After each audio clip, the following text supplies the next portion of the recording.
You, John Fitzgerald Kennedy, do solemnly swear I, John Fitzgerald Kennedy, do solemnly swear that you will faithfully execute the office of President of the United States that I will faithfully execute the office of President of the United States and will, to the best of your ability, and will, to the best of my ability, preserve, protect, and defend the Constitution of the United States. preserve, protect, and defend the Constitution of the United States. So help you God.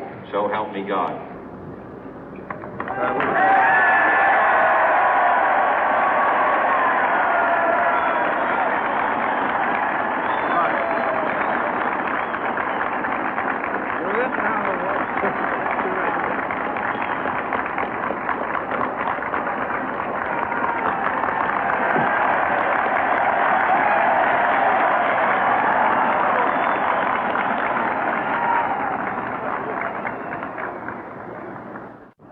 Vice President Johnson, Mr. Speaker, Mr. Chief Justice, President Eisenhower, Vice President Nixon, President Truman, Reverend clergy, fellow citizens.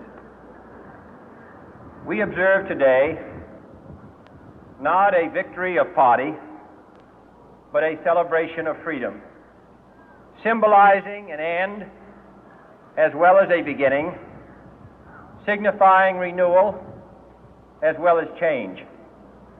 For I have sworn before you and Almighty God the same solemn oath our forebears prescribed nearly a century and 3/4 ago. The world is very different now, for man holds in his mortal hands the power to abolish all forms of human poverty and all forms of human life. And yet the same revolutionary beliefs for which our forebears fought are still at issue around the globe. The belief that the rights of man come not from the generosity of the state, but from the hand of God. We dare not forget today that we are the heirs of that first revolution. Let the word go forth from this time and place to friend and foe alike that the torch has been passed to a new generation of Americans born in this century, tempered by war, disciplined by a hard and bitter peace, proud of our ancient heritage, and unwilling to witness or permit the slow undoing of those human rights to which this nation has always been committed and to which we are committed today at home and around the world.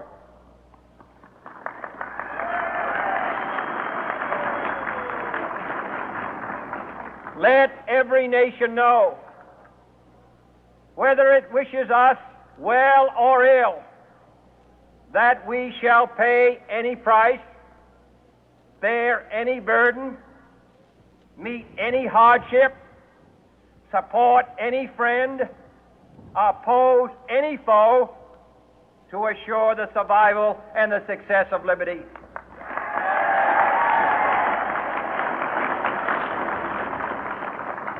This much we pledge and more.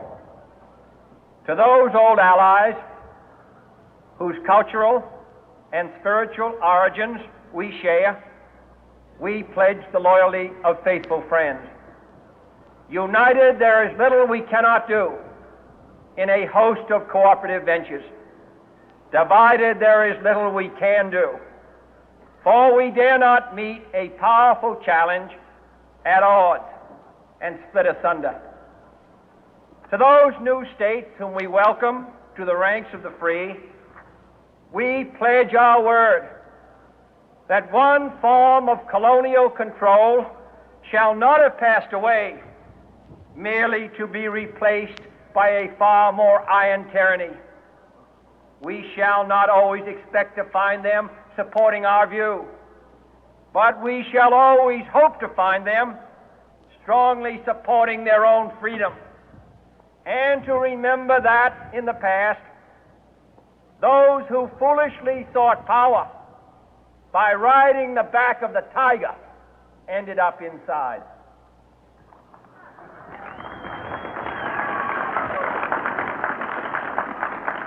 To those people in the huts and villages of half the globe struggling to break the bonds of mass misery, we pledge our best efforts to help them help themselves for whatever period is required, not because the communists may be doing it, not because we seek their votes, but because it is right. If a free society cannot help the many who are poor, it cannot save the few who are rich.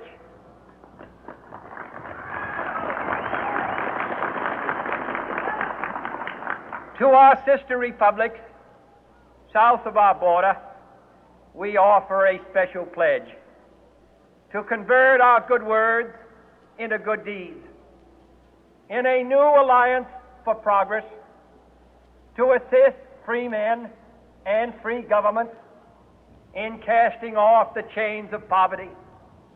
But this peaceful revolution of hope cannot become the prey of hostile powers. Let all our neighbors know that we shall join with them to oppose aggression or subversion anywhere in the Americas. And let every other power know that this hemisphere intends to remain the master of its own house.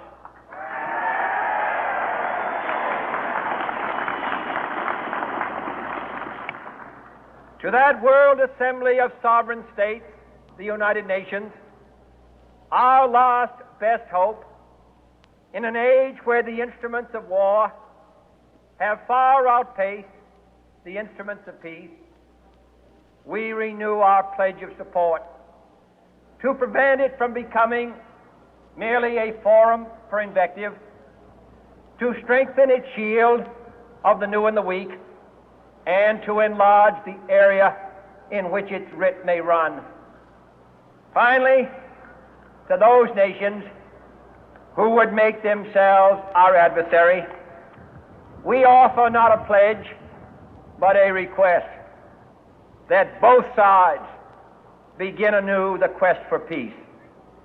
Before the dark powers of destruction, unleashed by science, engulf all humanity in planned or accidental self-destruction, we dare not tempt them with weakness, for only when our arms are sufficient beyond doubt can we be certain beyond doubt that they will never be employed. But neither can two great and powerful groups of nations take comfort from our present course, both sides overburdened by the cost of modern weapons, both rightly alarmed by the steady spread of the deadly atom, yet both racing to alter that uncertain balance of terror that stays the hand of mankind's final war. So let us begin anew, remembering on both sides that civility is not a sign of weakness, and sincerity is always subject to proof. Let us never negotiate out of fear, but let us never fear to negotiate.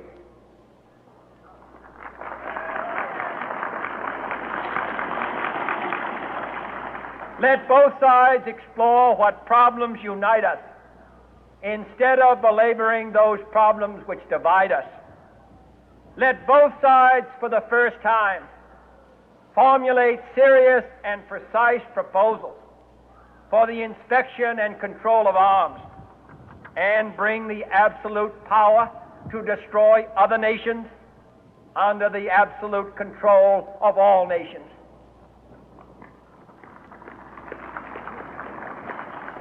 Let both sides seek to invoke the wonders of science instead of its terrors.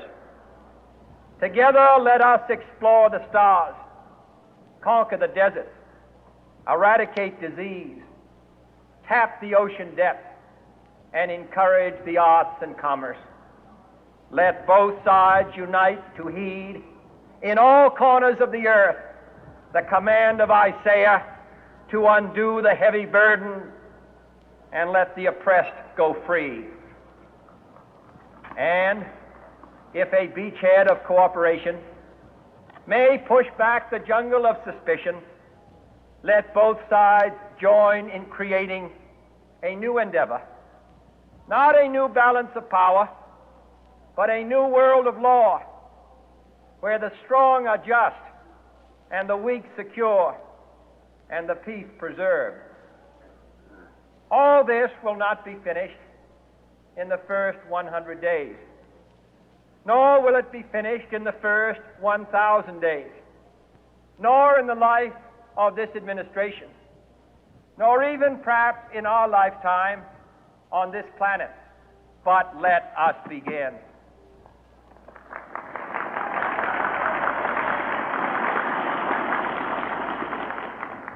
In your hands, my fellow citizens, more than mine, will rest the final success or failure of our course. Since this country was founded, each generation of Americans has been summoned to give testimony to its national loyalty.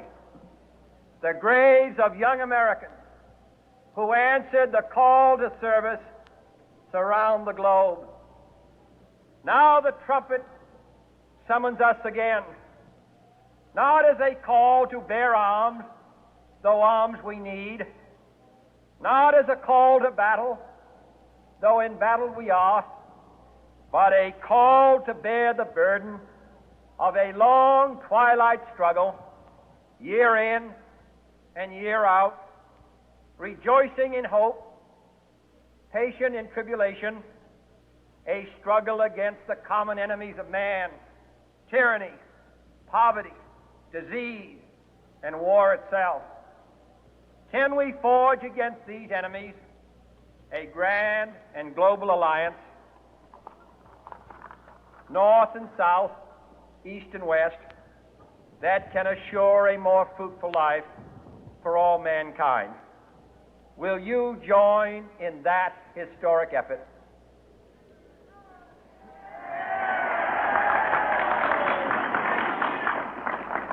In the long history of the world, only a few generations have been granted the role of defending freedom in its hour of maximum danger. I do not shrink from this responsibility. I welcome it.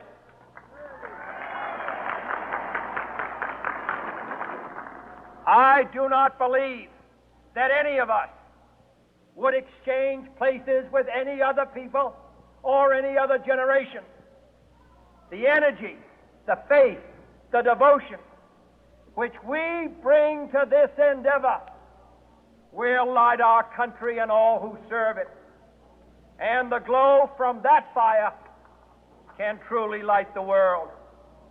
And so, my fellow Americans, ask not what your country can do for you, ask what you can do for your country.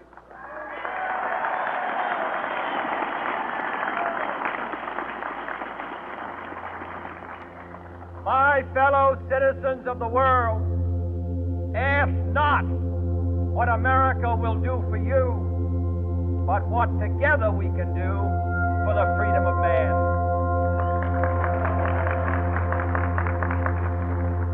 Finally, whether you are citizens of America or citizens of the world, ask of us here the same high standards of strength and sacrifice which we ask of you. With a good conscience, our only sure reward, with history the final judge of our deeds, let us go forth to lead the land we love, asking His blessing and His help, but knowing that here on earth, God's work must truly be our own.